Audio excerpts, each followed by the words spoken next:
Muito boa noite a todos. Estamos começando agora a nona edição do ArbiTalks, esse diálogo que é promovido pela Câmara de Mediação, Conciliação e Arbitragem, Fiesp, pela PUC São Paulo e pela ABARB. Agradeço aqui ao professor Cláudio, que hoje não pôde estar conosco, Cláudio Finkelstein, e agradeço a Camila também, em nome da ABARB. Passo a palavra para a Camila, por favor. Obrigada, Lilian. Bom, boa noite a todos também. Sejam bem-vindos à nona edição do ArbiTalks. Eu também vou fazer alguns agradecimentos antes de começar. Então, antes de mais nada, eu queria agradecer à PUC São Paulo, na pessoa do professor Cláudio Finkelstein, por criar esse conjunto de conversas que a gente tem tendo desde o comecinho de agosto. Também queria agradecer à Câmara de Conciliação, Mediação e Arbitragem da CESB-Fiesp, principalmente na pessoa da Lilian, por nos ajudar a organizar e colocar em prática esse projeto. Eu também queria agradecer à ABARB, Associação Brasileira de Estudantes em Arbitragem, por apoiar essa iniciativa. E, por fim, mas não menos importante, em meu nome, em nome do professor Cláudio, eu queria agradecer aos nossos convidados. A gente tem três convidados brilhantes hoje, que eu tenho certeza que vão contribuir muito para o debate do tema. E o tema do nosso ArbiTalks hoje vai ser arbitragem e contratos e grupos empresariais. Só para introduzir os nossos palestrantes, o nosso primeiro palestrante é o Fernando Serech. Ele é CEO do Tosini Freire Advogados, responsável pelas áreas de contencioso e de arbitragem do escritório. É mestre em Direito Civil pela USP e faz parte do Conselho Consultivo de várias instituições de arbitragem e é reconhecido nacional e internacionalmente pela sua experiência em contencioso e arbitragem. Depois a gente tem o Eduardo Terashima, que também atua em contencioso e arbitragem no Demarest Advogados. Ele é doutorando, mestre e bacharel em Direito pela PUC São Paulo. Concluiu seu LLM pela University College London com menção honrosa, é coach do time da PUC de arbitragem e é professor convidado do curso de pós-graduação em arbitragem e em Direito Internacional do COGEAI da PUC São Paulo. E a nossa terceira convidada é a Bruna Barleta. Ela é coordenadora institucional do Instituto PROA. Ela trabalhou com arbitragem bastante tempo no Demarest Advogados também. É mestre e bacharel em Direito pela PUC São Paulo e tem LLM pela Columbia University. E só para explicar um pouquinho da estrutura do ArbiTalks para quem nunca assistiu a gente, a ideia é primeiro promover uma conversa entre os palestrantes com relação a algumas questões gerais sobre o tema arbitragem e contratos e grupos empresariais. E aí, no fim, a gente vai abrir o debate para o público. Então, se durante o webinar vocês tiverem qualquer pergunta ou qualquer comentário, e a gente espera que vocês tenham várias, é só ir colocando no chat do Facebook, que aí no final eu vou guardar 10 a 15 minutinhos para colocar eles para os nossos palestrantes. E feitos todos esses recados, acho que a gente pode oficialmente começar o ArbiTalks. Eu vou colocar a primeira pergunta para o Fernando Serech, mas aí, Terashima e Bruna, vocês podem ir comentando o que vocês quiserem adicionar. A primeira pergunta é, Serech, se você acha que incluir a cláusula compromissória em contratos empresariais pode servir como uma ferramenta de reduzir os custos de transação dos negócios das partes. Camila, antes de mais nada, agradecer o convite do Cláudio, teu convite, da Câmara de Arbitragem da Fiesp, da PUC. Uma honra estar aqui conversando com vocês. Quando se analisa a conveniência de oportunidade de celebração de um contrato, as pessoas, o indivíduo leva em consideração, entre outros fatores, os custos de monitoramento do cumprimento do contrato pela outra parte, confirmação de pagamento de parcela, aferição de qualidade de produto prometido, entrega, alguns exemplos aqui de contratos mais básicos, e a eficácia dos remédios oferecidos pela lei e pelo contrato para o caso de inadimplemento das obrigações assumidas. Então, quanto maiores os custos, menor o interesse do indivíduo em tomar parte do negócio jurídico. Quando a gente fala de resolução de um conflito pelo judiciário, muita gente analisa isso não como um remédio, mas como quase como uma patologia, como uma doença em função de demora, em função de problemas. Se você é estrangeiro, o medo de estar sujeito a uma jurisdição de um outro país, de um outro estado. Então, algumas vantagens da arbitragem que, a meu ver, acabam sendo consideradas como redução de custos de transação são a especialização, que você pode escolher um tribunal que conheça efetivamente do tipo de problema que você está discutindo, a rapidez, e junto com ela a questão de você ter uma decisão só, você não tem a possibilidade de recurso na arbitragem, a informalidade, já que você define a forma do procedimento com a outra parte, sentar adstrito aí, Código de Processo Civil, a determinados mandamentos, você pode convencionar a respeito do processo arbitral. Existe uma limitação e previsão de gastos. Muita gente fala que a arbitragem é cara, mas se você colocar a questão de custo no tempo, muitos casos você vai perceber que uma disputa no judiciário também pode ser bastante incômoda e cara. A questão da imparcialidade, que é uma premissa ressaltada em contratos internacionais, eu mencionei no início, o temor que cortes estatais possam vir a favorecer a parte nacional em detrimento da estrangeira. Acho que isso ainda existe quando a gente negocia contrato, quando a gente tem a execução de um contrato no território brasileiro. Até ouso dizer em determinados estados, em detrimento ou em comparação com outros. A questão da segurança jurídica, né? Óbvio que você pode ter uma surpresa com decisões arbitrais, mas normalmente as decisões causam menos surpresa. Se você, em alguns casos no judiciário, você deixa o processo correr exatamente contando com a questão do tempo e eventualmente se arrumando para lá na frente pensar em como pagar uma determinada indenização, uma determinada obrigação.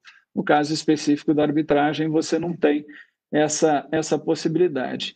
E a vantagem final é a confidencialidade, em oposição à publicidade inerente aos casos do Poder Judiciário.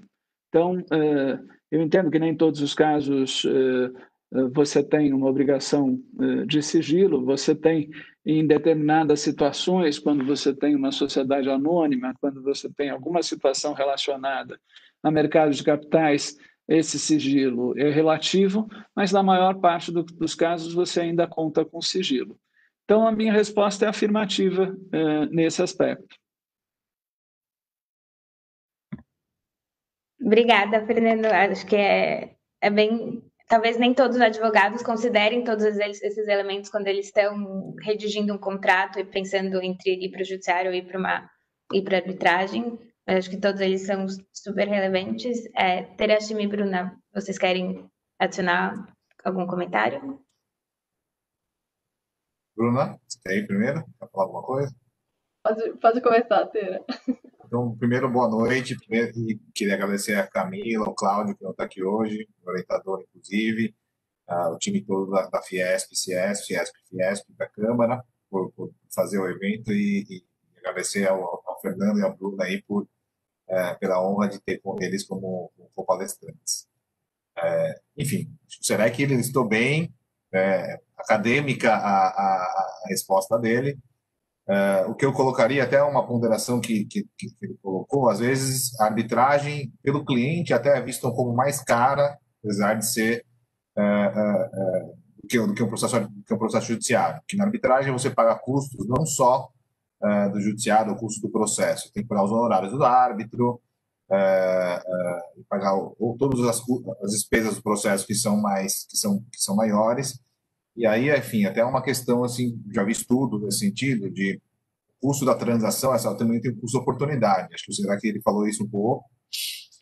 Uma arbitragem no assunto que você precisa de uma resolução rápida, por exemplo, você vai concentrar um custo, um ano e meio, 2 no máximo, aí, em média, vai ter um custo elevado nisso, mas vai ter uma decisão final. Eu acho que isso é uma coisa importante se colocar no Brasil, para o pessoal que quer advogar em arbitragem contencioso, em 2 anos vai ter uma decisão final, equiparada a um título judicial, uma sentença judicial, que você vai poder executar aqui o devedor no bem, como se fosse uma sentença transitada no julgado.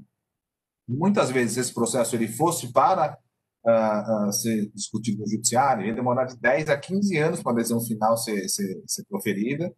E isso, no Brasil, tem um negócio do custo Brasil, né? Que é, você está numa legislação em que você vai ter 12% ao ano de juros, tem a discussão da Selic ou não, mas você vai ter uma autorização monetária de 12% ao ano, mais inflação, mais uma incerteza, e todas as incertezas que o Fernando colocou, enfim, de um judiciário que pode favorecer uma parte nacional ou uma parte local em detrimento de uma outra.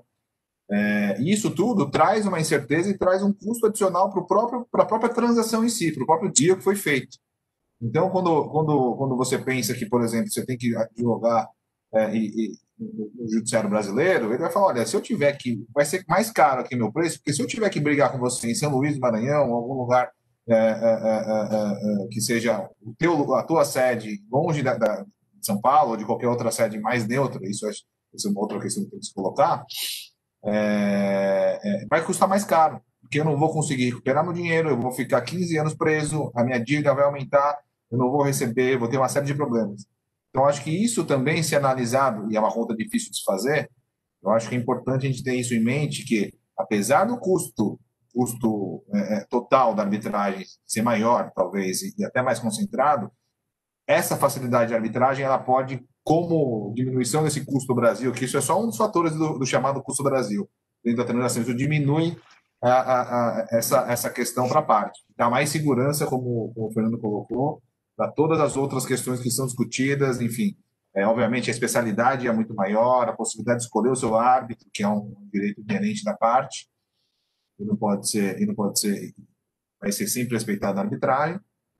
E a confidencialidade são outras coisas que eu também acho muito importante para diminuir esses custos de transação e para dar mais segurança para as relações.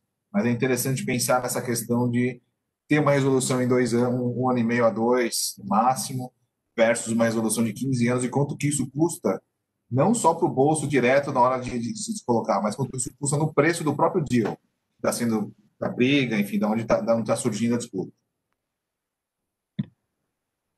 Obrigada, Ter. Acho que isso é muito importante mesmo, até para os advogados considerarem os tipos de disputas, né? Se é um contrato, às vezes, que vai envolver disputas societárias, que os sócios precisam de resoluções mais rápidas, vale considerar o custo que você falou da demora do judiciário, que às vezes pode ser que demore mais mesmo.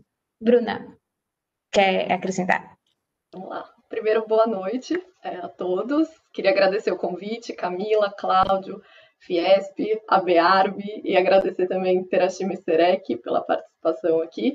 Acho que vocês já falaram muito bem, eu tenho pouquíssimas coisas a acrescentar. Eu acho que sim, a inclusão de uma cláusula arbitral reduz o custo de transação do negócio, e eu acho que, assim, o que eu posso acrescentar aqui é muito puxando o que o Terashima falou.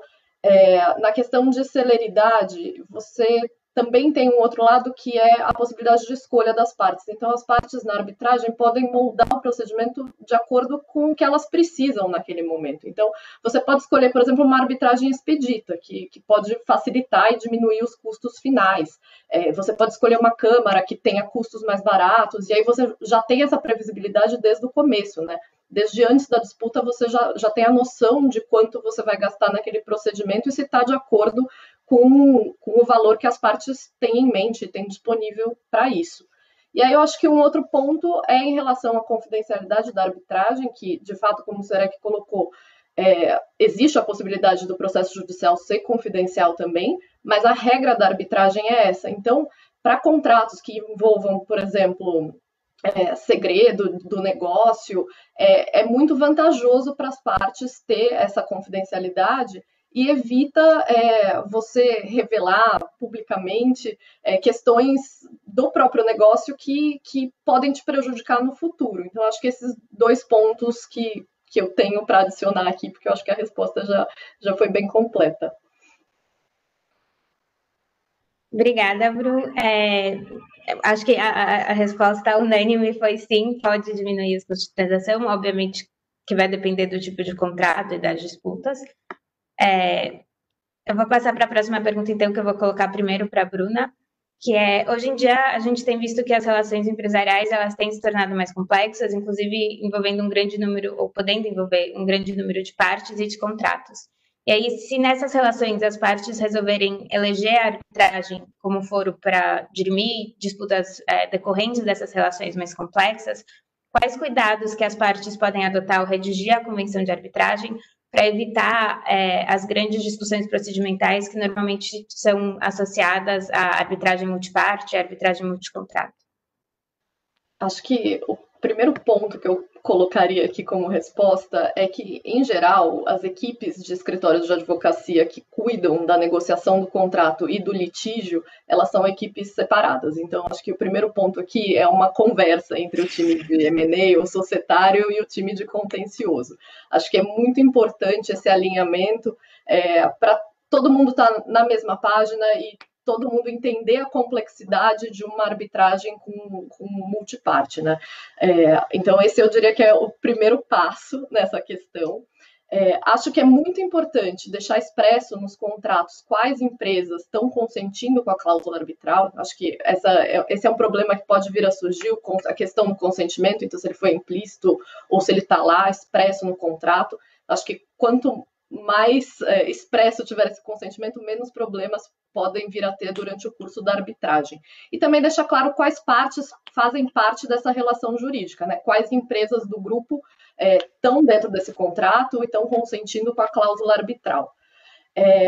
Acho que um outro ponto bem importante é a previsão no contrato que, uma vez instaurado um procedimento entre um contrato que tenha um grupo econômico de um dos lados, todas as demais disputas que surgirem em relação a esse assunto, elas têm que ser consolidadas na arbitragem, ou pelo menos que exista uma previsão no sentido de que os árbitros vão ser o mesmo para disputas relacionadas.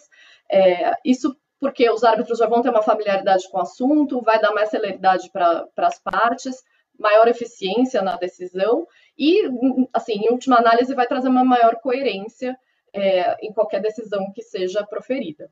E aí também existe uma possibilidade que é você ter um contrato guarda-chuva que indique uma unidade nessa relação jurídica e a intenção das partes de ter qualquer disputa surgida daquela relação solucionadas pela via arbitral.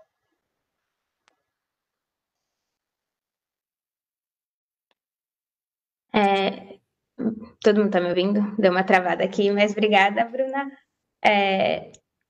Teira ou será que alguém quer acrescentar agora mais algum comentário?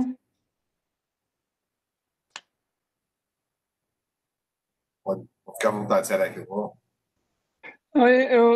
Primeiro, um comentário sobre o que a Bruna disse. A gente tem melhorado nos escritórios e tem conversado muito antes dos problemas acontecerem. Então, e eu sei que nos outros escritórios isso tem acontecido bastante. Então, algumas conversas entre o grupo do contencioso e arbitragem com o grupo do corporate que está fazendo os contratos, M&As, essas coisas.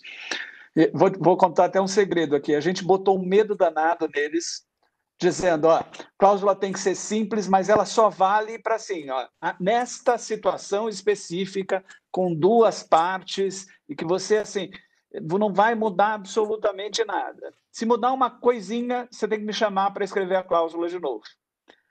E a gente percebe que isso, obviamente que não é só isso, a gente fica debatendo casos nossos, casos que a gente acaba conhecendo, casos que vão para o judiciário, que normalmente são aqueles que têm algum tipo de pepino no final das contas.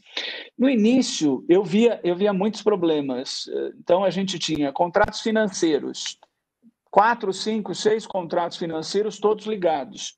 Eu lembro de um que era uma situação específica de um financiamento, no meio da história tinha um swap de ações, era bastante complexa a estrutura. E aí, eram 6 contratos. 4 tinham arbitragem na AmCham, tá? Um tinha arbitragem Fiesp, e o principal, que era um contrato, até por conta de operacionalização, era judiciário. Então, assim, bagunçou completamente a história para uma parte que não quer cumprir o contrato, fica fácil você ir migrando. Se eu entro como arbitragem, ele me responde dizendo que é judiciário, se é Fiesp, não é AmCham. Hoje você vê menos essas situações. Bastante comum nos últimos tempos essas arbitragens relacionadas à construção, esses EPCs. E aí você tem, às vezes, 3, 4, 5, 6 empresas envolvidas nessa situação. A Bruna lembrou bem de um contrato guarda-chuva, mas, eventualmente, você tem que ligar esses contratos todos e, eventualmente, você tem que misturar essas partes, porque construção civil tem relacionamento com fornecimento de equipamento e tem fornecimento com alguma outra questão, por exemplo, um fornecedor, uma solução ambiental. E aí você vai pensar numa possibilidade de ter todas as arbitragens julgadas em conjunto. São situações que até fogem um pouco à nossa regra de dizer cláusula arbitral tem que ser simples, tem que ser direta. Às vezes você precisa de uma complexidade para resolver ou tentar resolver esses problemas de antemão. Mas é o que a Bruna disse, ter quando você tem uma situação como essa de grupo de contratos, não só grupo de empresas, pensar efetivamente que as cláusulas têm que conversar entre elas. Se possível, a minha recomendação é que elas sejam todas iguais, para que isso possa efetivamente funcionar. No caso específico de grupo de empresas, aí nós temos situações que fica mais difícil você prever de antemão, porque você não tem uma regra geral. Você pode olhar para a questão de as duas partes que assinaram, elas não são só elas que estão se beneficiando do contrato, ou, eventualmente, uma delas só assinou, a operação toda do contrato vai acontecer em relação a uma outra empresa. E talvez isso não seja visto de antemão no primeiro momento. Existem teorias que depois a gente tenta resolver isso, mas, obviamente, o que você conseguir desenhar do ponto de vista da cláusula inicial para essa situação é fundamental. A gente está cheio de casos no escritório, tenho certeza que vocês já viram no Demarest e em outras situações, outras situações que era impossível prever e que a gente tenta incluir partes nas arbitragens, até para que o resultado final tenha algum efeito e, algumas vezes, a gente se vê frustrado. Exato. Posso falar, Camila? Você quer pode. Não, ia passar isso. Depois eu faço um comentário para os três, mas pode continuar. Não, e assim, acho que o que a Bruna colocou e o que o Fernando colocou também concordo plenamente. Acho que tem que tomar esse cuidado. Às vezes é muito difícil, então às vezes a gente sabe como é que é a cláusula padrão do escritório, às vezes tem várias previsões, com número de árbitros, forma de escolha, e às vezes é melhor deixar uma cláusula mais simples, já remetendo ao regulamento em si, para você evitar que você crie contradições entre as cláusulas. Então, isso é importante quando você tem em mente uma série de contratos ou contratos coligados. Tá? Então, isso é um comentário que nós precisamos ter. E muitas vezes é difícil também, porque o timing do contrato não necessariamente são os mesmos. Então, quando você está numa estrutura com contratos coligados, você começa com um contrato de investimento, depois esse contrato de investimento ele prevê uma assinatura de escritura de compra e venda, de outros contratos acessórios, e às vezes isso vai se perdendo, porque vai se colocando mais partes e vai se colocando mais, complexidade no meio. E aí, são dois comentários. Eu tenho primeiro um comentário, depois até uma questão que é para debater com o Bruno e com o Fernando, mas acho que o primeiro comentário é: quando a arbitragem, na minha concepção, eu sempre disse isso, tem que ser simples. Então, uma arbitragem no contrato entre mim e a Bruna, se surgir, é uma coisa simples, você instaura o tribunal arbitral e você resolve. Quando você começa a ter uma rede de contratos coligados e outros tipos de complexidades, grupo de empresa, você começa a complicar. E, como o Fernando colocou, se você não tem minimamente contratos que tenham uma conexão, uma coerência entre si na cláusula de resolução de disputas, a disputa simplesmente não sai do papel. Simplesmente há uma trava no procedimento que você pode acabar que não tem a disputa, porque se você tem uma cláusula da CCBC, uma cláusula da Fiesp, ou uma cláusula judicial, você acaba que, ou vários tribunais ao mesmo tempo, contrato de construção, às vezes acontece isso, você acaba que tem dois tribunais constituídos, riscos de decisões conflitantes, e aí você, muitas vezes, tem que se socorrer ao judiciário, tem até um caso já há algum tempo de uma concessionária de uma consultora de uma hidrelétrica que brigou as consorciadas brigaram entre elas e com a proprietária, tiveram que entrar com mandado de segurança para o próprio judiciário fazer a reunião dos procedimentos e determinar que isso fosse julgado com um processo só. Só que isso demorou-se assim anos e anos porque a cláusula não estava bem escrita, porque você tinha espaço para criar dentro dessa complexidade. E às vezes não é simples de prever isso, não dá, porque por conta dessa questão do timing. E aí o que eu queria discutir aqui com os demais, os colegas, seria assim, até um exemplo que o Fernando colocou. Quando tem uma cláusula que determina Fiesp, outra cláusula que determina que seja CCBC, e um judiciário de contratos coligados, o que deve prevalecer? Né? Assim, na minha visão, eu antecipo aqui a minha resposta, como a arbitragem ela é uma exceção à regra do judiciário, em tese, se você tem um conflito desse, quem vai ter que resolver a disputa no fim do dia vai ser o judiciário, especialmente se houver uma necessidade de consórcio passivo para a resolução da disputa. Então, aí todo esse esforço de se colocar a arbitragem, em tese, por conta dessa característica, na minha visão, assim, eu queria ouvir até a opinião dos outros, isso deveria ser discutido no judiciário, que é a regra geral. Né? A arbitragem, a gente vai até discutir um pouco isso, depende do consentimento. Se uma das partes não tem consentimento, pelo contrário, fala que quer judicial, muito difícil você discutir isso na arbitragem ignorando esse fato, na minha visão. Se eu puder complementar aqui, acho até que a gente está facilitando a discussão, porque a gente está pensando numa arbitragem doméstica, né? Se a gente pensar numa arbitragem internacional, com partes de nacionalidades diferentes, com sedes em países diferentes, a situação fica muito mais complexa. E aí, nem sei a resposta, não sei nem se tem uma resposta certa, né? De quem decide se vai para a Corte Nacional do país em que a primeira arbitragem foi instaurada. Enfim, vou colocar aqui para a gente discutir também. Você vê que naquele meu exemplo, em que você tinha 5 contratos, 4 com arbitragens, mas diferença de instituições, e um caso era judiciário, o que a gente acabou tentando fazer, de uma certa forma, foi tentar isolar aquele contrato e discutir todos os outros elementos com base no que dispunham os contratos que falavam em arbitragem.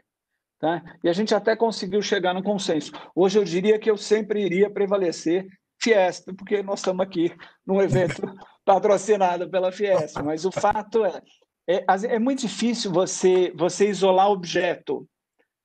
Essa é uma outra coisa. Eu já vi contrato único com 2 ou 3 cláusulas de arbitragem e as pessoas tentando definir, para este objeto, essa cláusula que vai valer, para este objeto, uma outra cláusula. Posso até dizer o caso, porque é público, o caso da Bengua, o contrato tinha pelo menos 2 cláusulas de arbitragem. Uma CCBC e a outra ICC. A gente conseguiu conviver, no final das contas, mas isolar o objeto de arbitragem numa situação como essa é muito difícil. Vocês sabem por experiência, a gente acaba misturando argumentos, misturando a questão de operacionalização do contrato, ou da operação, ou da situação, que é muito difícil você fazer isso.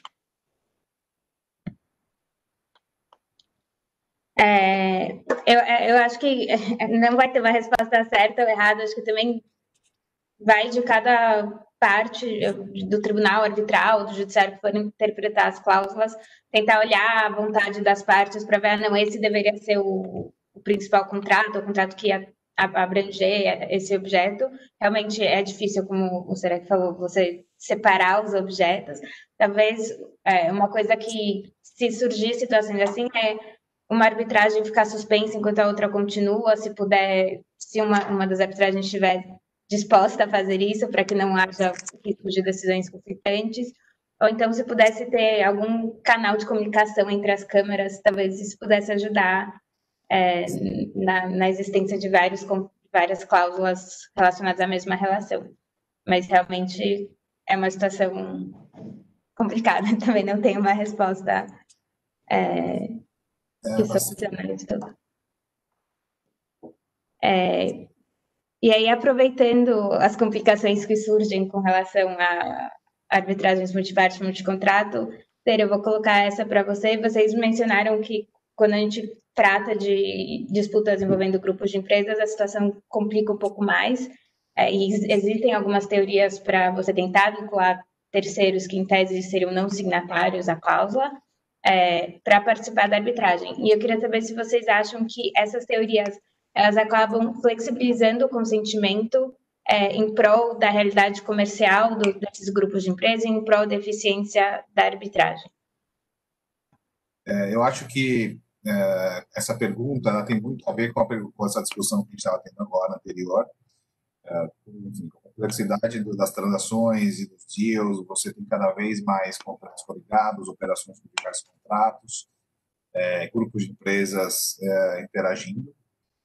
E isso é um ponto de atenção mesmo que nós devemos ter como advogados e como conselheiros das partes que estão fazendo o negócio. Com relação a essa questão da extensão da cláusula arbitral e se há flexibilização ou não, eu particularmente acho que a flexibilização ela tem que ser absolutamente excepcional. Eu acho que o ponto central, uma das pedras centrais da arbitragem é a autonomia na vontade, o consentimento da parte. Então, para que haja uma extensão de uma cláusula arbitral ou de um efeito de uma cláusula arbitral para o terceiro que não é signatário da arbitragem, tem que ter elementos fáticos muito fortes. E aí, assim, a gente reporta, obviamente, para o casuístico. Eu acho que você precisa ter... você não pode dispensar ou flexibilizar o consentimento, porque essa não é a regra. Então, assim, por mais que a gente goste de arbitragem, por mais que a gente goste de discutir arbitragem, tem todas as vantagens, a gente discutiu muitas delas aqui. Eu acho que a base da arbitragem é o consentimento, né, voluntário da parte para determinadas disputas. Se não houver esse consentimento, tanto o tribunal arbitral, né, quando está decidindo isso com base no competence, ou o próprio judiciário, se for eventualmente decidir isso, ele deve olhar muito, muito para o consentimento. E mesmo quando essas circunstâncias fáticas elas são analisadas para estender a cláusula, eu acho que tem alguns pontos que são importantes também serem analisados. Então, por exemplo, contrato coligado. Tem que ver se, de alguma forma, aquela parte que não é signatária da arbitragem ou da cláusula arbitral, ela agiu positivamente, até eu digo, no sentido de anuir com essa cláusula, ou de entender que ela estava dentro de um contexto onde ela poderia ser sugada pela cláusula. Né? Você vai disso, podem surgir diversas questões, que é a adesão do minoritário em estatuto de empresa SA, que, enfim, não tem direito de nada, ele tem que discutir qualquer coisa em arbitragem porque está no estatuto. Será que ele anuiu com isso ou não? Ou até cláusulas onde a parte não assinou, é silente a questão e ela é colocada simplesmente porque ela, em tese, reconheceu-se um grupo de empresas, com contratos coligados. Então, acho que para ter essa coligação, você tem que ter um elemento fático muito forte, né?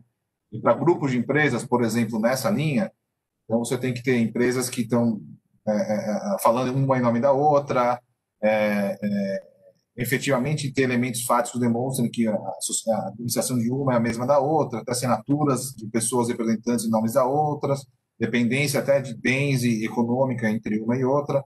Se houver, se pura e simplesmente, acho que a questão de grupo econômico, só porque é do mesmo grupo e simplesmente tem que ser estendida a cláusula, eu olho com reservas isso. Eu acho que é importante, até isso vai na linha, isso falando do Brasil, né? A jurisprudência foi nesse sentido, eu acho que houve até a chamada aí reforma da liberdade econômica, a emenda da liberdade econômica, onde que no Código Civil se endureceu mais esses requisitos para que haja a desconsideração da personalidade jurídica. Não simplesmente existe o grupo, existem vários requisitos que vocês têm que preencher, especialmente no âmbito civil, para que haja isso. Eu acho que, da mesma forma, isso tem que ser olhado para a extensão da cláusula arbitral com essa ressalva. Não é simplesmente porque é um grupo de empresas. Se as duas empresas, apesar do mesmo grupo, terem administrações distintas, forem representadas por pessoas distintas, houver uma negociação absolutamente distinta e papéis distintos dentro da negociação. Eu acho que aí é mais complicado falar em extensão de cláusula arbitral. Mas ainda quando existe eu já vi casos, enfim, que existem casos, inclusive, que, apesar de ser do mesmo grupo, práticas relacionadas, existe, por exemplo, uma cláusula onde se declara o judiciário. Uma das partes não tem judiciário dentro do contrato. E aí, se relativizar isso, eu também acho que tem que tomar muito cuidado com esse tipo de questão, porque a arbitragem ela é baseada no consentimento. E se não há consentimento, e se há um consentimento ou uma situação expressa em não ter arbitragem ou ir ao judiciário, eu acho que isso tem que ser visto com muita ressalva. Mas é uma questão, como o Fernando colocou, que é cada vez mais em voga, cada vez mais sendo discutido nesses dias e tem que ser olhada com essas ressalvas que eu acho que preservando sempre o consentimento da parte. Obrigada, Teira. Eu confesso que quando eu pensei nessa pergunta foi porque eu tenho lido eu gosto muito do tema e eu tenho lido algumas críticas a todas essas teorias que tentam vincular a pessoa que é não signatária por um consentimento implícito, falando que, na verdade, elas estão criando um consentimento artificial para tentar compatibilizar a arbitragem com a evolução do direito, com as relações que vão ficando mais complicadas. E aí eu aproveitei que eu ia ter 3 pessoas que eu admiro muito para ouvir a opinião de vocês. Mas eu vou passar, então, para o Serec ou para a Bruna, quem quiser começar, para complementar. Posso, Serec?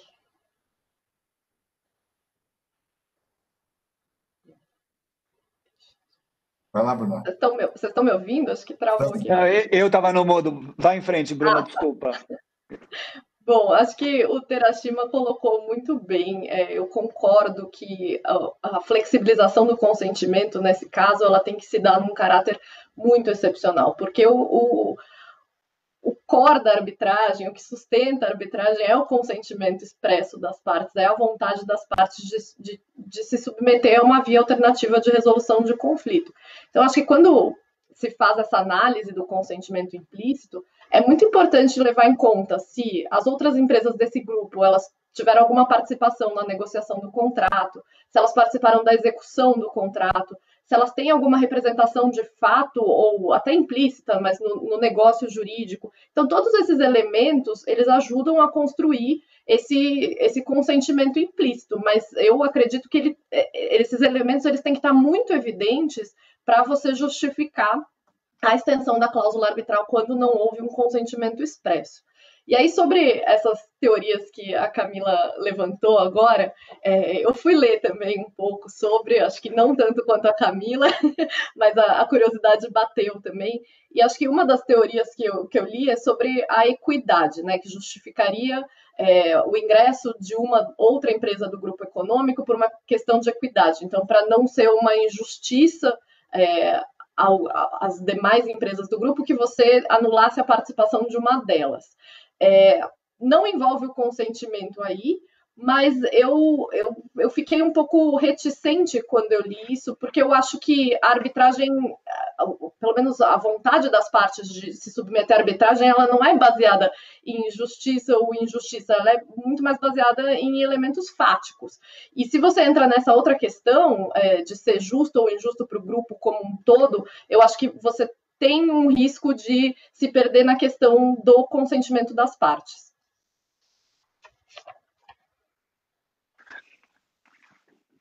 Posso comentar, Camila? Na verdade, é só não me colocar em oposição aos dois para falar quase a mesma coisa. Na verdade, eu sou mais flexível, eu acho que existem situações, e as situações que vocês mesmos descreveram.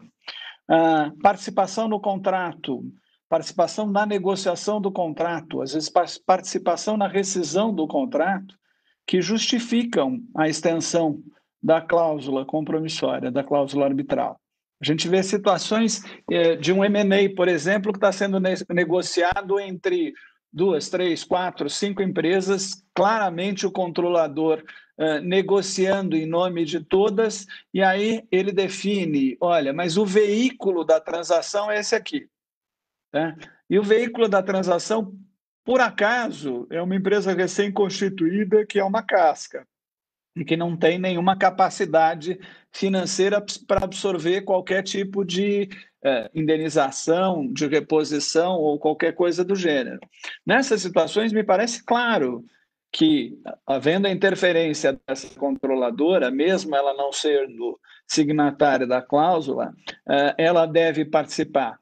E esses casos parecem que só aparecem, só surgem na doutrina, mas eu já tive situações, até como árbitro, de ter que analisar Stoppel, de ter que analisar todas as outras figuras em função de uma tentativa de inclusão de um terceiro numa discussão sobre, e é uma discussão que acabam aparecendo terceiros, de não compete em M&A, em que efetivamente vão aparecer terceiros, porque você, muitas vezes, não é o signatário diretamente pessoa física ou signatário pessoa jurídica que vai competir lá na frente. Em algum ente terceiro ligado a ele, eu sei que as cláusulas de não compete acabam sendo abrangentes, mas a cláusula em si, relativa à responsabilidade, ela pode não resolver o teu problema da inclusão de uma determinada parte na arbitragem. Então, alguma flexibilidade eu acho que a gente acaba tendo que ter, mas aí concordando com vocês, desde que você tenha um elemento de conexão entre o contrato, a sua execução, a sua rescisão ou qualquer outra questão relacionada à operação desse contrato que possa trazer essa parte para a arbitragem. Então, eu discordo, no final das contas, usando um pouco dos elementos. Nas exceções que vocês disseram, eu acho que é possível essa extensão. Não, eu concordo, só comentar, eu concordo com você, Fernando. Acho que nessas condições é possível, sim, só acho que tem que ter essa questão mais flexível, não, olhar bem para o consentimento e tal, porque às vezes, eu já vi situações também que, como a Camila colocou, às vezes parece que está invertendo a lógica do assunto, que é dar equidade, porque dá proteger para ser mais justo, mas esquecendo que a regra não é arbitragem. Óbvio que nas situações em que existem esses elementos, eu concordo plenamente na extensão. Então, é que essas teorias, até que a Camila acho que mencionou, você acaba talvez correndo o risco de inverter a lógica de, olha, não vamos prestigiar a arbitragem e tal, isso até põe em risco, porque a partir do momento que o judiciário começa a olhar essa situação, fala, não, você não pode fazer isso, e você começa a minar o instituto. Né? Eu vou complementar aqui que eu também sou a favor da flexibilização, mas nessas situações específicas e que sejam muito bem justificadas. Acho que estender por estender, sem uma análise profunda do que está sendo feito, eu acho que é contra o consentimento na arbitragem. Obrigada, gente. Vocês me ajudaram muito com as dúvidas que eu tinha. Eu acho que acaba sendo essa flexibilização, até porque se você analisar a participação do contrato, a execução do contrato, às vezes não é a participação e a execução com relação à cláusula compromissória específica, mas com relação ao negócio, e mesmo assim existem algumas teorias, em alguns casos, que justificam você vincular esse terceiro que participou de todo o contrato, ainda que não seja essa relação direta com a cláusula compromissória. Agora, saindo um pouquinho da discussão de multicontrato e multipartes, não sei se ela simplifica ou complica mais, mas eu vou colocar ela de volta para o SEREC primeiro, que é se vocês acham que as cláusulas compromissórias inseridas em contratos de franquia devem observar os requisitos do artigo 4º, parágrafo 2º da Lei de Arbitragem, e também se as cláusulas inseridas em estatutos sociais de companhias abertas devem observar esses requisitos, especialmente porque eu, pelo menos, tenho visto com o surgimento dessas disputas entre minoritários e companhias, algumas decisões da Justiça Federal afastando a cláusula compromissória exatamente porque ela considera que, com relação aos acionistas minoritários, eles deveriam ter cumprido com os requisitos do artigo 4º, parágrafo 2º, para terem dado consentimento à cláusula compromissória. Vamos lá, Camila. Em relação ao contrato de franquia, minha resposta é afirmativa. Eu acho que ela deve obedecer os requisitos do artigo 4º, o parágrafo 2º. O parágrafo 2º diz: nos contratos de adesão, a cláusula compromissória só terá eficácia se o aderente tomar a iniciativa de instituir a arbitragem ou concordar expressamente com a sua instituição, desde que por escrito, em documento anexo ou em negrito, com assinatura ou visto especialmente para essa cláusula. Eu acho que os contratos de franquia, eles justificam. Eu até estava olhando jurisprudência do STJ e tem duas decisões, uma delas bastante recente, que é de fevereiro desse ano, entendendo a invalidade da cláusula compromissória no contrato de franquia, exatamente pela falta desses elementos quando da discussão do contrato. Lembro até de uma discussão que eu tive, que não era contrato de franquia, na verdade era um outro contrato complexo, era de derivativo financeiro. E como era um contrato complexo proposto por banco em relação a uma empresa grande, uma companhia, se levantou essa discussão de cláusula de adesão. E houve a discussão sobre a cláusula de adesão. Por sorte, o banco tinha os documentos bem guardados, e essa cláusula, além de... não havia uma assinatura do lado específico, do lado da cláusula. Poderia dizer até que eu não tinha exatamente esses elementos, mas eu tinha todos os e-mails guardados de discussão entre os departamentos jurídicos da instituição financeira e da empresa, com a discussão específica dessa cláusula. Então, eu mostrei que não era um contrato de adesão e não era uma adesão no caso específico da cláusula. Eu não acho que, no caso dos estatutos sociais, exista essa discussão. Acho que nós não estamos falando de um contrato de adesão, acho que nós estamos falando de quem compra ações no mercado tem algum tipo de sofisticação para conhecer essas questões, particularmente quem vai a uma disputa relacionada a um estatuto social tem mais sofisticação e poder financeiro ainda. Então, nós não estamos falando aqui em proteger o mercado, impedir o acesso ao judiciário, ao grande mercado de ações. Então, minha resposta não é afirmativa nesse aspecto. Tem também uma decisão que eu não gosto nada, recente, do STJ, num caso específico até da Petrobras, que é um pouco mais complexo e na verdade, eu digo que eu não gosto porque eu tenho um caso muito parecido e essa decisão pode afetar o caso. Então, eu não sou imparcial nessa discussão. Mas em relação, só para ficar aqui no começo, em relação à inclusão da cláusula arbitral nos estatutos de companhias abertas, eu não entendo que a gente tenha a mesma situação do artigo 4º, parágrafo 2º, não.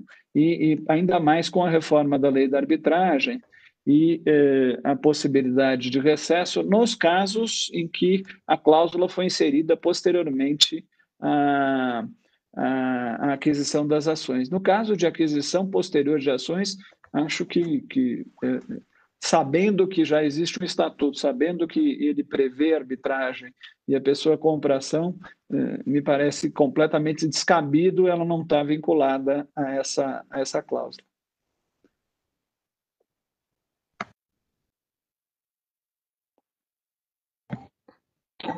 Acho que agora foi. Obrigada, Serec. Eu vou passar para o Tereshima ou para a Bruna, quem prefere começar.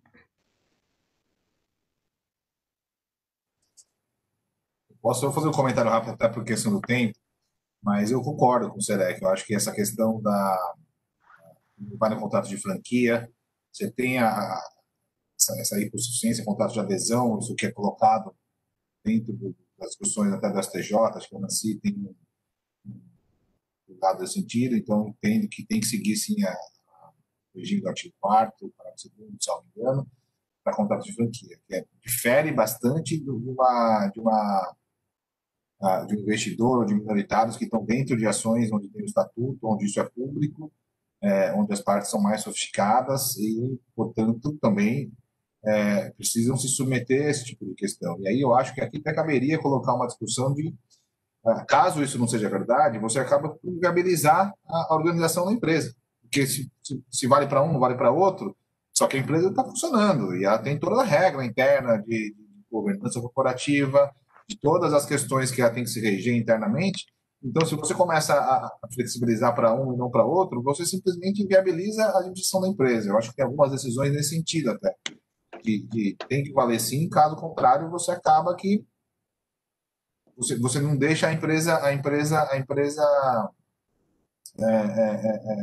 se organizar. Eu acho que em fatos mutantes aí, guardadas as devidas proporções, você tem até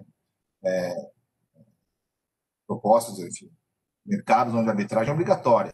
Né? Então, a comercialização de energia elétrica, a arbitragem é obrigatória, os players estão lá, se não for arbitragem, ele discute. Então, isso está dentro do edital, está dentro dos contratos, para participar, ele obrigatoriamente tem que discutir arbitragem. E justamente aí sim, talvez um argumento sistêmico se aplique, porque também, caso contrário, você acaba que viabiliza uma série de questões, viabiliza um funcionamento de mercado específico até um organismo independente como uma empresa. Então, acho que essa resposta, concordo com o Fernando no sentido de que para a minoritária dentro do estatuto, isso tem que ser visto de uma forma diferente, não como dentro da hipótese do artigo 4º necessariamente, que é o contrato de franquia.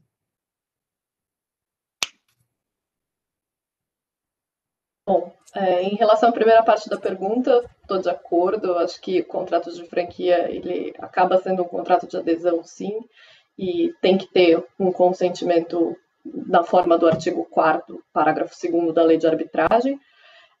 Mas em relação à segunda parte da pergunta, eu vou discordar aqui, vou ser um pouco polêmica. Eu acho que, eu entendo que em relação ao acionista minoritário, a cláusula arbitral inserida no estatuto, ela pode sim representar uma forma de abuso de poder dos controladores. E aí, nesse sentido, que eu entendo que deveria sim haver um consentimento expresso por todos os acionistas em relação à arbitragem. E aí eu até fui pesquisar e eu encontrei um julgado do TJ aqui de São Paulo, de 2016, também nesse sentido, falando justamente isso. A decisão do tribunal foi por suspender a cláusula arbitral, por entender que foi sim um abuso de poder e que estava obrigando os acionistas minoritários a ter um custo muito maior do que eles teriam num procedimento judicial, que eles poderiam, inclusive, contar com justiça gratuita. Obrigada, Bruna. Eu tendo a ser a favor do entendimento do Tereshima e do Serec. O caso da Petrobras, que o Serec mencionou, não sei se é o conflito de competência ou não, mas se for, é o caso do nosso escritório, e a gente também discorda completamente do entendimento da STJ, mas é curioso, porque como a gente acabou se envolvendo bastante no tema, a gente participou de alguns congressos internacionais, e fora, pelo menos, os escritórios de fora tendem a achar bem estranho a inclusão de uma cláusula compromissória que preveria uma arbitragem quase que obrigatória para os acionistas. Mas aqui no Brasil eu tendo a concordar com o Tereshima e com o Serec. Mas feitas essas considerações, a gente passa então para as perguntas, até por causa do tempo. A gente tem 3 perguntas. A primeira é do professor Cláudio, que aparentemente estava assistindo o webinar. Deixa eu só abrir ela aqui. A pergunta é, nesses casos multicontratos em que existem várias cláusulas compromissórias para diferentes câmeras arbitrais, ou até mesmo várias arbitragens na mesma câmara, seria factível esperar que os vários tribunais colaborem entre si, porque em tese não haveria óbice para isso.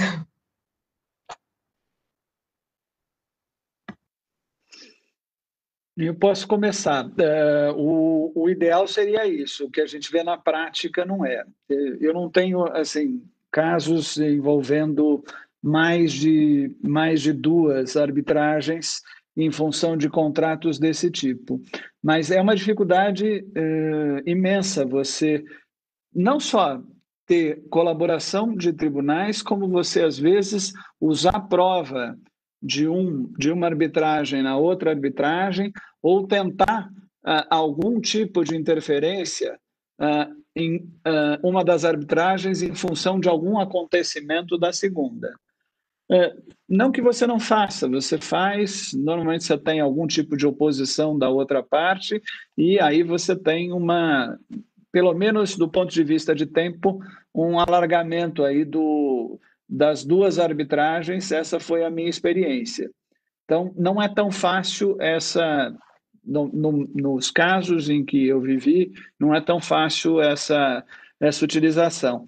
Eu até vou mencionar um dos casos que é curioso. A gente tinha, de novo, eu sei que eu sou meio chato, porque eu fico falando de Abengoa o tempo inteiro, mas nesse caso tem tanto exemplo. Nós tínhamos arbitragem na CCBC e nós tínhamos 2 arbitragens na CCI. No caso da CCI, você tinha uma situação de discovery e foram apresentados determinados documentos, e 2 documentos eram e-mails em que envolviam a participação de advogados. Claramente, a outra parte errou e apresentou documentos com privilégio de segredo profissional, comunicação advogado-cliente. Eu queria usar os documentos nas 2 arbitragens, só que eu comandava a arbitragem no Brasil, e um escritório americano comandava a arbitragem em Nova York. Na arbitragem em Nova York, nós não conseguimos usar os e-mails por proibição direta do presidente, porque haviam regras éticas em Nova York em relação à utilização desses documentos divulgados por engano pela outra parte. No caso brasileiro, a regra básica é: você obteve o documento de forma legal, você apresenta o documento porque ele está em sua posse e você não fez nada de legal para consegui-lo. Então, você vê algumas situações em que o e-mail era importante para os 2 casos, e mesmo com discussões diferentes, de temas diferentes, e você teve impedimento de utilização de um documento em um dos casos.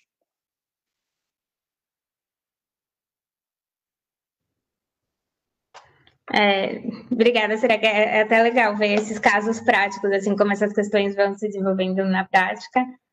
Teira, eu vi que você desmutou, você quer comentar? Não, é super rápido. Eu não tenho essa experiência prática, não me lembro de 2, mas dois procedimentos em câmaras diferentes, instituições diferentes, mas imagino sim que exista uma grande dificuldade caso isso aconteça. O ideal, como você falou, seria que isso houvesse uma conversa, mas aí você tem uma série de empecilhos, às vezes a lei aplicável, imagino que o discovery americano é diferente do discovery inglês, que é diferente da produção de prova no Brasil, fora as regras e os interesses das câmaras, enfim, é uma questão complicada, porque cada uma é independente, ninguém está em estado de dependência com ninguém, não existe um conselho de câmaras, então é bem complicado. Quem sabe um conselho de câmeras ajudava, né? Mas... Bru, quer acrescentar mais alguma coisa ou passamos para a segunda pergunta? Não, acho que em teoria sim, deveria sim haver uma cooperação, mas acho que é isso que os 2 falaram. Na prática é muito complicado. Acho que se você pensar numa arbitragem doméstica e você pensar que a comunidade arbitral em determinado país ela é um pouco mais restrita, a colaboração pode até ser um pouco mais fácil. Mas tem outras questões, enfim, sigilo, e aí na prática acaba sendo uma situação que acho que poderia assim, idealmente ela deveria ser evitada. Obrigada, Bru. Eu vou passar, então, para a segunda pergunta, que é do Thiago Zanelato. Ele perguntou: é possível estabelecer critérios gerais para a aplicação de cada uma das teorias, eu imagino que sejam as teorias de terceiros não signatários, de forma a garantir um certo grau de segurança jurídica, ou a análise deve ser realizada caso a caso sempre?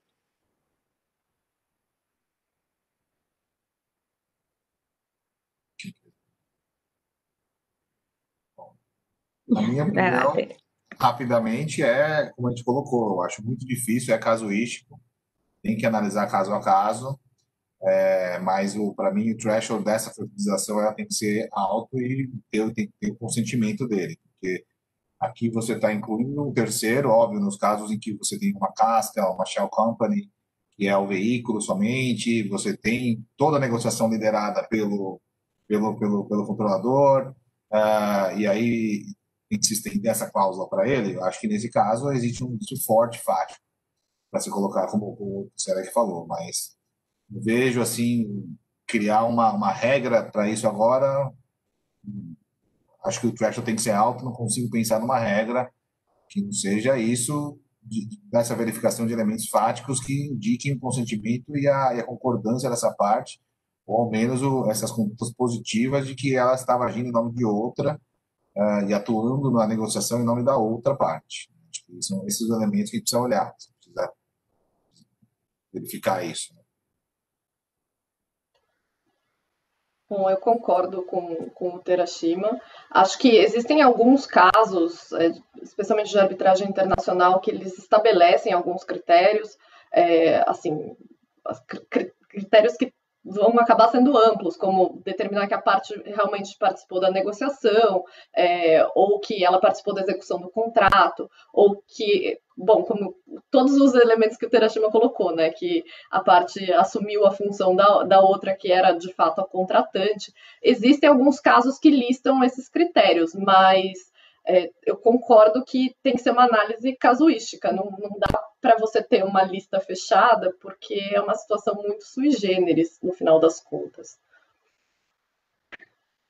Eu concordo plenamente. É difícil você definir elementos de conexão de antemão.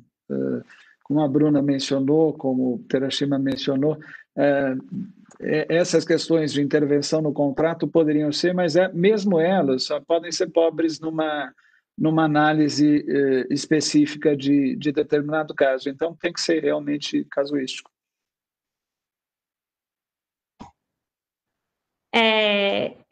Vou então passar para a terceira pergunta, e acho que a gente vai receber mais uma já já.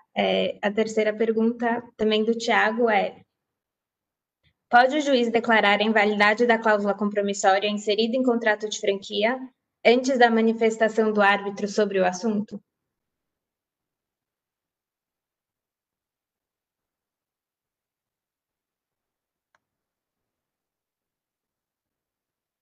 Alguém quer começar?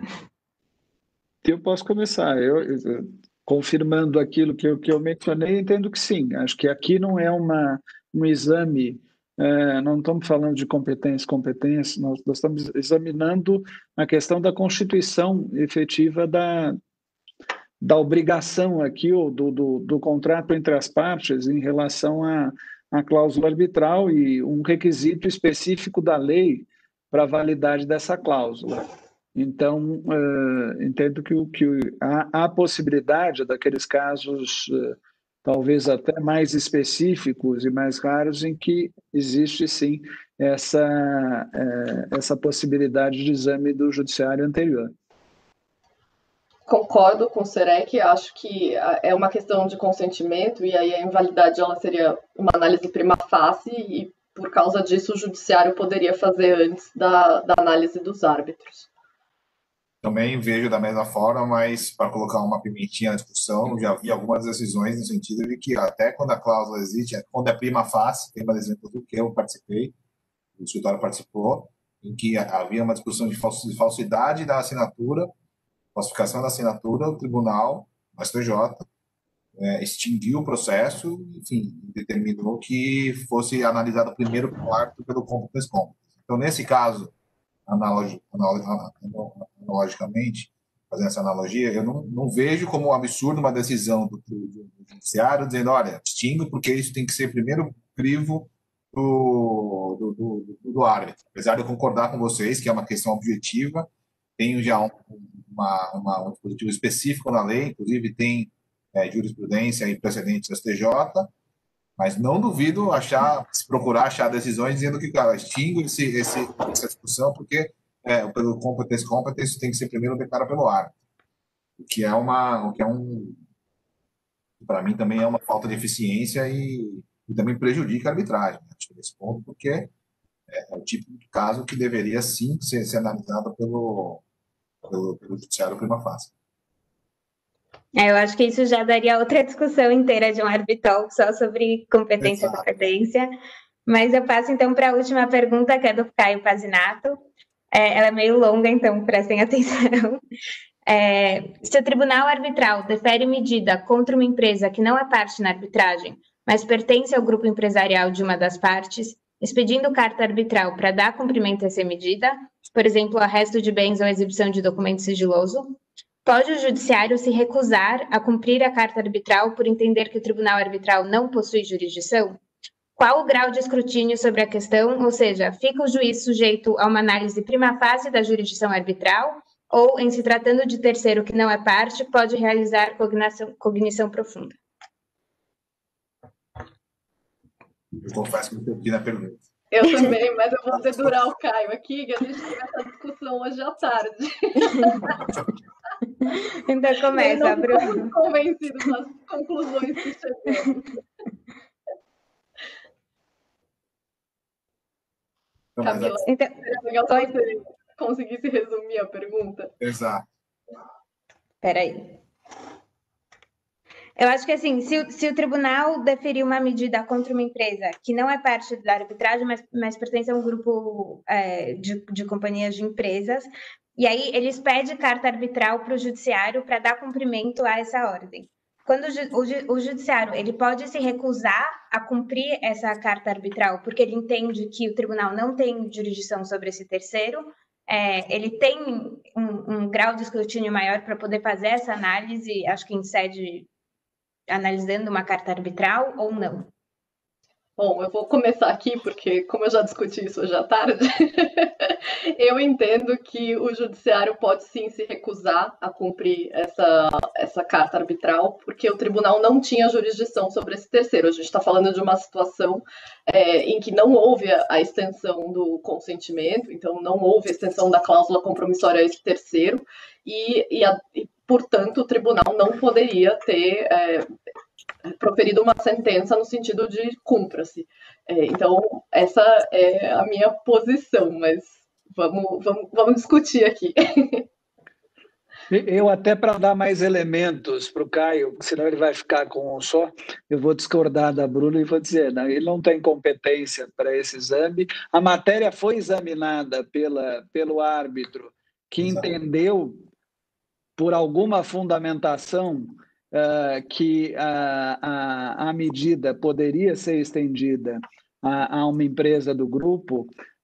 Então, entendo que o judiciário não teria o juiz não poderia fazer isso, nem de ofício, nem provocado pela outra parte. Há um exame efetivo da sua competência, parece implícita, quando o árbitro, ou os árbitros, ou o tribunal tomam essa decisão, então entendo que não. A minha primeira impressão também é que não, porque a carta arbitral, até outro argumento a carta arbitral como uma carta precatória. Então, o tribunal arbitral, que tem poder jurisdicional, ele manda expedir para um órgão judiciário, que tem o poder de polícia, cumprir. Então, não acho que o juiz tenha, no âmbito da carta arbitral, poder para discutir esse mérito do que já foi discutido no tribunal arbitral, que vai proferir uma decisão, e por mais certo ou errado que ela seja, essa terceira parte ela vai ter um meio depois de combater isso, mas acho que não é a carta arbitral. A carta arbitral, eu abri aqui a lei, ela fala: o árbitro ou o tribunal arbitral poderá expedir carta para que o órgão jurisdicional nacional pratique ou determine. Então, pelo que está na lei, inclusive, é praticar ou determinar o cumprimento na área de competência territorial de ato solicitado pelo árbitro. Então, ele não tem a lei também não dá para ele essa discricionalidade de falar aqui eu acho que não, de análise. Ele tem que cumprir como se fosse uma precatória. Né? Eu acho que, só para contextualizar melhor vocês, a nossa discussão era no sentido de o terceiro não foi chamado para discutir a situação na arbitragem, foi surpreendido por uma decisão que ele não fez parte, ele não teve nenhum meio de defesa. E aí foi seguindo esse raciocínio que a gente chegou à conclusão que o judiciário poderia se recusar a cumprir com essa decisão por afetar um direito de terceiro que não teve nenhum outro meio de defesa anterior. Mas então você defende que exista um contraditório dentro do ato arbitral, é isso? Acho que nesse caso específico, sim. Não, é uma questão que tem outras questões de carta arbitral que também dá um arbitral inteiro aí. Dá. Pode conversar sobre isso também. Acho que até pode ser um dos temas, realmente. Exato. Se existe só uma análise prima facie, ou sequer se existe essa análise prima facie, ou se o tribunal ou se o judiciário só tem que dar o cumprimento, é complicado mesmo. Mas acho que com essas perguntas, a gente então termina o Arbitalks de hoje. Peraí, o Caio resolveu complementar a pergunta dele, então antes de acabar. Ele perguntou, nesse caso, então, se o judiciário só devesse cumprir com a carta arbitral, o terceiro não signatário, ele teria algum remédio nessa hipótese? E qual seria esse remédio? Bom, vou de novo começar aqui. Na minha opinião, o remédio do terceiro nesse caso, se a carta arbitral fosse só cumprida sem nenhuma oportunidade de defesa, e considerando também que o terceiro não foi chamado para essa arbitragem, eu entendo que o meio de defesa possível aqui nesse caso, considerando que não era uma sentença final também, era uma decisão interlocutória, seria um mandado de segurança para o terceiro não ser prejudicado, e aí equipararia o tribunal arbitral a uma autoridade coatora, e teria urgência, enfim, teria que cumprir todos os requisitos, mas é isso que eu entendo como um raciocínio lógico dentro do direito brasileiro. Eu acho que a segurança racional faz sentido, mas também pensando alto, não sei se caberia uma declaratória de que o judiciário de que eu não sou parte da arbitragem. Eu não faço parte dessa arbitragem. Declare e pegam de uma liminar e falam, olha, declare agora, impeça que eu participe, porque eu não fiz parte. E aí você, de novo, dentro dessas questões patológicas da arbitragem, você vai criar um baita do imbróglio judicial, mas eu quero o judiciário aqui, sim, e o judiciário seria o órgão competente, assumindo que a parte não teria nenhuma vinculação ao contrato, a cláusula arbitral ou arbitragem. Eu quero que o judiciário declare que eu não tenho vinculação nenhuma a essa arbitragem porque eu não assinei, por vício de consentimento. Acabaria tendo a natureza de anulatória, mesmo que anulatória de uma decisão interlocutória do tribunal, teria esse caráter. E existe, eu não sei se eu sou premiado, mas em arbitragens que eu tenho, aparecem umas coisas assim como intervenção de terceiro. Eu já tive arbitragem com denunciação à lide. Então, não é um absurdo pensar que esse terceiro poderia tentar intervir no processo arbitral, se manifestando a respeito da ordem no próprio tribunal arbitral e pedindo para que ela fosse revista, que a decisão, uma revisão dessa decisão. Mas não acho que o mandado de segurança seja um absurdo.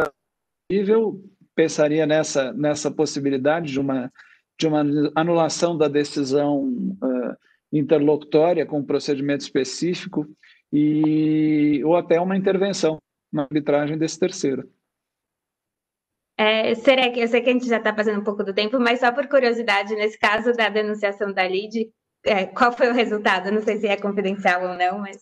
Não, o caso é confidencial em todo sentido e foi super importante essa figura, no final das contas, como parte da defesa do requerido.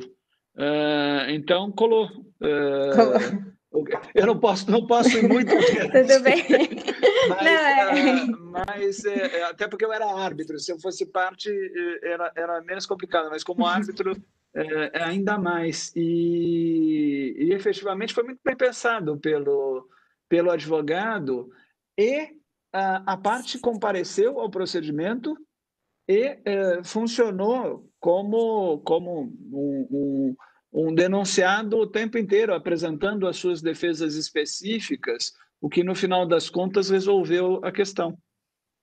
Deixa eu colocar mais uma pergunta que você colocou anterior, rapidamente, Celeste. Você falou da declaratória, anulatória de decisão interlocutória, né? Que enfim, a inclusão de um terceiro na arbitragem. Cabe? Vocês acham que você queria colocar essa discussão? Tem a natureza de sentença anulatória, sentença parcial, essa decisão que inclui o terceiro ou que exclui o terceiro?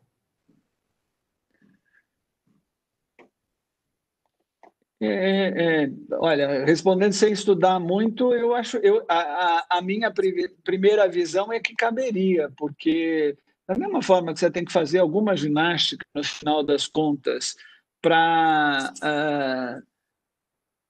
qualificar um tribunal arbitral como autoridade coatora no mandado de segurança, aqui você não pode deixar uma parte sem algum tipo de procedimento para contestar essa decisão. Talvez não seja o mais correto a gente falar efetivamente de uma anulação de sentença própria, vista como tratada na lei, mas, eventualmente, uma anulação do ato específico, não sei. Aqui falando sem estudar o tema, num chutômetro absoluto. E é um tema que surge até porque depois a anulatória tem que ter o valor da causa, e aí você pega um não cabimento, e tem o valor da causa milionário, bilionário, que acontece com os honorários. É uma questão. Queria ouvir a Bruna também, que ela acha disso, se possível, né, Bruna? É minha tese de mestrado, Teira. É verdade? A gente que teve a discussão hoje à tarde, que o Caio está revisando a dele, queria opiniões.